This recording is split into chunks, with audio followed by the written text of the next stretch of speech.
तर असं कोण-कोण करतं ते कमेंट करून नक्की सांगा.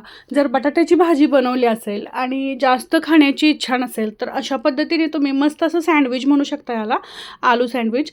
तर बटाट्याची भाजी आहे सिंपल अशी केलेली, थोडीशी उरलेली. तर या ठिकाणी मी ब्रेड घेतलेला आहे नॉर्मल. तुम्ही ब्राउन ब्रेड देखील घेऊ शकता आणि त्याच्यामध्ये टोमॅटो केचप लावून त्यामध्ये ही भाजी फिल करायची आणि थोडंसं बटर किंवा तूप किंवा तेल काहीही टाकून मस्त असं खरपूस भाजून घ्यायचं. खूप छान क्रिस्पी लागतं आणि एकदम टेस्टी लागतं. तर अशा पद्धतीने दोन्हीही मी भाजून घेतलेले आहेत बघू शकता आणि मस्त असे कुरकुरीत याला कापून घ्यायचं आणि तुमच्या आवडीप्रमाणे सर्व्ह करायचं. तर आजचं हे सिंपल, सोपं आणि मस्त असं टेस्टी खरपूस असं सँडविच तुम्हाला आवडलं असेल तर एक लाईक, शेअर आणि सबस्क्राईब केले नसेल तर पटकन सबस्क्राईब करा. भेटूयात अशाच नवीन सोप्या रेसिपीसोबत. तोपर्यंत बाय.